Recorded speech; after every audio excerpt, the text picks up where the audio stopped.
Assalamualaikum warahmatullahi wabarakatuh. Kami dari kelompok 6 akan mempresentasikan hasil kerja dari kelompok kami. Sebelum masuk ke pembahasan mengenai audit lingkungan, saya akan memperkenalkan anggota dari kelompok 6. Kelompok 6 beranggotakan 4 orang. Yang pertama, Alivia Puspitasari, nomor absen 2. Saya sendiri, Gabrielina Sonia Aljawa, nomor absen 12. Yang ketiga ada Melati Natania Haryanto, nomor absen 19. Dan yang keempat ada Nadifa Ramadhani Citra Haryani, nomor absen 20. Sebelum masuk ke pembahasan mengenai audit lingkungan, di sini bisa dilihat tabel of content, yaitu pokok pembahasan apa saja yang nantinya akan dibahas. Untuk yang pertama ada pengertian, kedua jenis-jenis dalam audit lingkungan, yang ketiga akuntan dalam audit, yang keempat tujuan dan manfaat, yang kelima ruang lingkup audit lingkungan, yang keenam pedoman pelaksanaan, dan yang terakhir ada sifat kerahasiaan.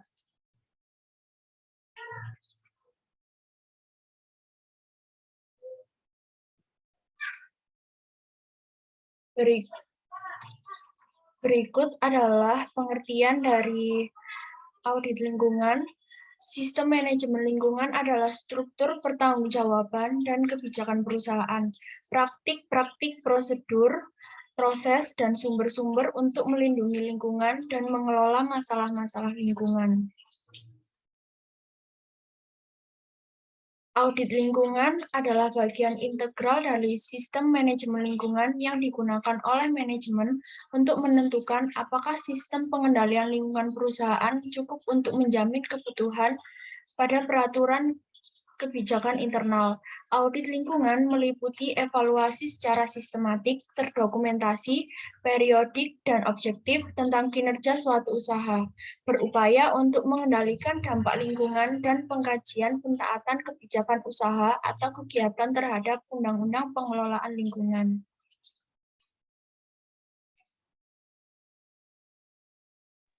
Selanjutnya yaitu jenis audit lingkungan. Yang pertama ada compliance audit, yaitu merupakan investigasi yang fokus utamanya adalah pada operasi perusahaan. Dikategorikan menjadi 3, yaitu preliminary assessment, environment audit, dan environmental investigation. Yang kedua, transactional audit, merupakan alat manajemen untuk menilai risiko lingkungan perusahaan bagi agen, kreditur, yayasan, serta investor.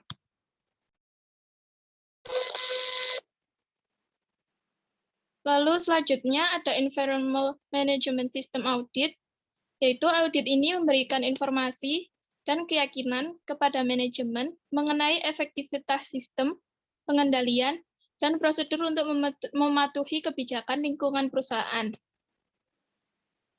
Yang keempat yaitu Pollution Prevention Audit, yaitu penilaian operasional yang digunakan untuk mengidentifikasikan kesempatan minimalkan buangan dan mengurangi polusi.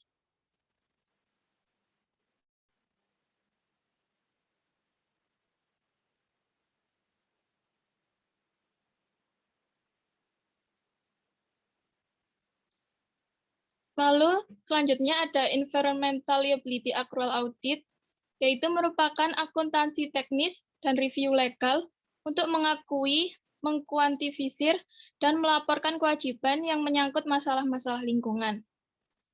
Kemudian yang terakhir yaitu Product Audit, merupakan akuntansi teknis dan review legal untuk mengakui, mengkuantifisir, dan melaporkan kewajiban yang menyangkut masalah-masalah lingkungan. Akuntan dalam audit, anggota tim audit lingkungan pada umumnya adalah para ahli kimia atau ilmuwan yang mengukur efek limbah atau pencemaran yang dihasilkan perusahaan terhadap lingkungan sekitarnya. Manajemen dapat memilih untuk menggunakan auditor independen atau staf internal perusahaan. Audit lingkungan memerlukan ahli dari bidang kimia, rekayasa, dan pengacara, tergantung pada jenis industri dan operasi perusahaannya. Pendekatan terbaik untuk melaksanakan dan mengembangkan audit lingkungan adalah kombinasi auditor eksternal yang independen dan audit internal.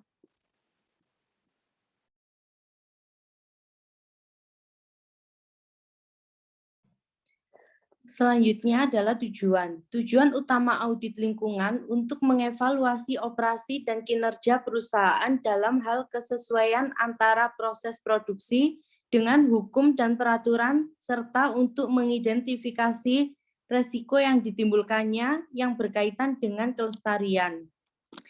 Manfaatnya, liability reduction, perbaikan atas kerusakan lingkungan sebagai akibat dari operasi perusahaan, mencegah tuntutan pelanggaran hukum lingkungan. Yang kedua adalah legal production, melakukan praktik yang sesuai dengan persyaratan hukum dan standar lingkungan agar tuntutan denda lebih kecil. Yang ketiga ada cost reduction, jika informasi yang dimiliki oleh para manajer akan semakin bertanggung jawab pada lingkungan dan berakibat pada perbaikan ke bawah melalui pengurangan biaya langsung. Yang keempat, insurance premium reduction, perusahaan yang telah melakukan audit lingkungan akan memiliki resiko yang lebih kecil karena telah memenuhi persyaratan dari lembaga asuransi dan keuangan. Yang terakhir ada company image. Perusahaan yang melakukan audit lingkungan dapat membangun citra positif di mata masyarakat, karyawan, dan industri.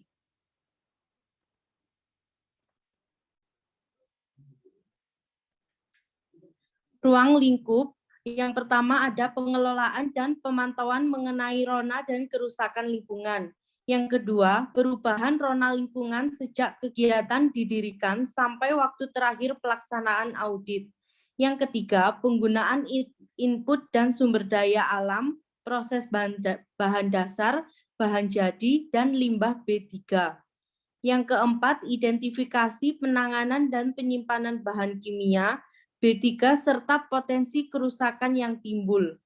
Yang kelima, ada kajian resiko lingkungan. Yang keenam, sistem kontrol manajemen, rute pengangkutan bahan pembuangan limbah. Yang ketujuh, efektivitas alat pengendalian pencemaran ditujukan dalam laporan inspeksi, perawatan, uji emisi, dan lain-lain. Yang kedelapan, catatan tentang lisensi pembuangan limbah dan penataan terhadap peraturan undang-undang, termasuk standar dan baku mutu lingkungan. Yang kedelapan, ada peningkatan kemampuan sumber daya manusia dan kepedulian lingkungan. Kemudian pentataan terhadap hasil dan rekomendasi AMDAL. Yang kedua, perencanaan dan prosedur standar operasi keadaan darurat. Yang ketiga, rencana minimisasi limbah dan pengendalian pencemaran lingkungan. Yang keempat, penggunaan energi, air, dan sumber daya alam lainnya. Yang kelima, ada program daur ulang, konsiderasi produk life cycle.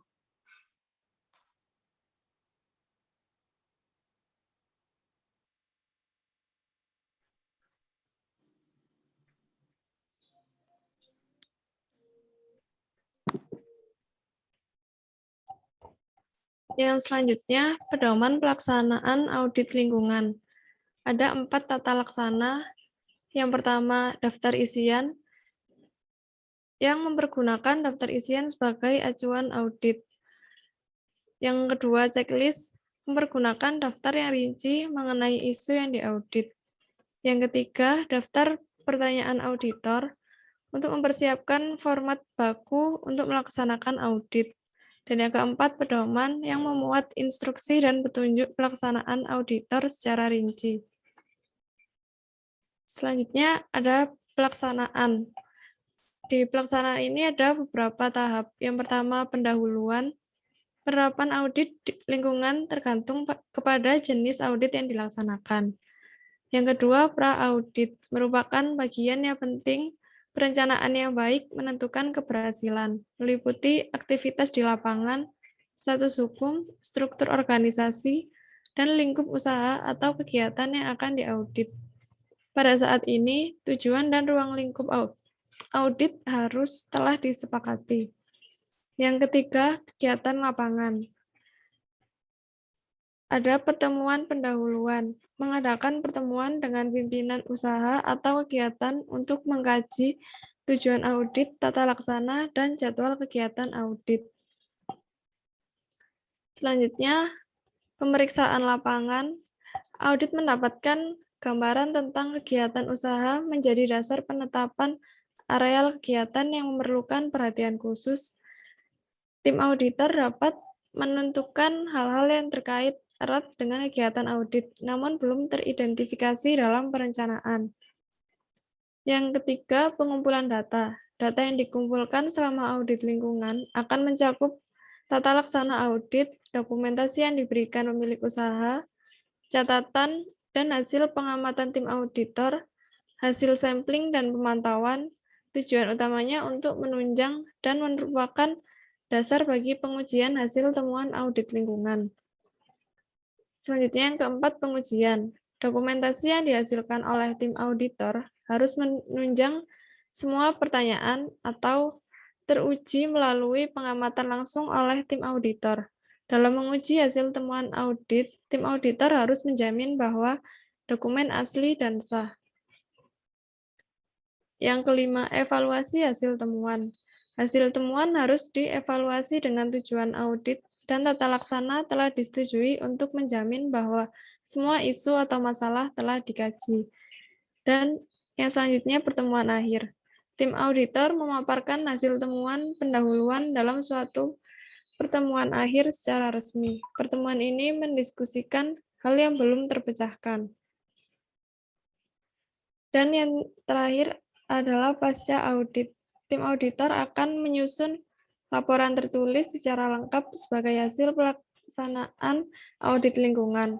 Laporan tersebut mencakup pemaparan tentang rencana tindak lanjut terhadap isu-isu lingkungan yang telah diidentifikasi.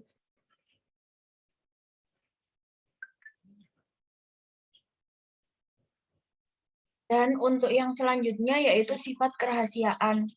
Laporan hasil audit lingkungan merupakan milik usaha atau kegiatan yang diaudit dan bersifat rahasia. Namun demikian, dunia usaha atau kegiatan sesuatu dengan kebebasannya dapat menyampaikan laporan audit lingkungan kepada pemerintah, masyarakat luas, dan organisasi lainnya dengan tujuan sebagai berikut.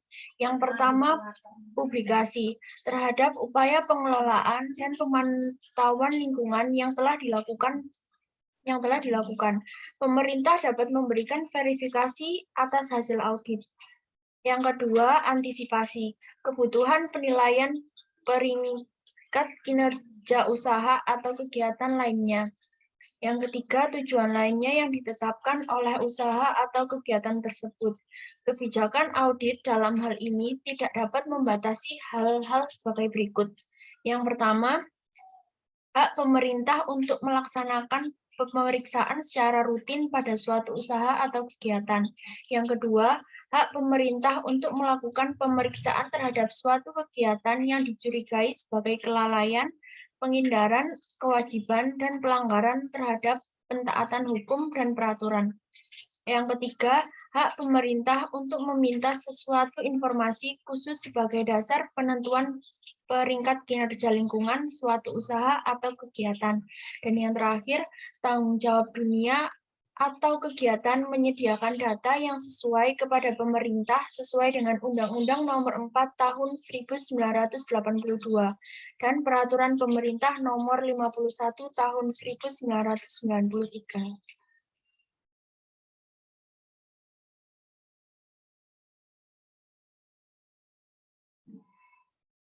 Demikian presentasi dari kelompok 6. Ada kurang lebihnya mohon dimaafkan. Wassalamualaikum warahmatullahi wabarakatuh.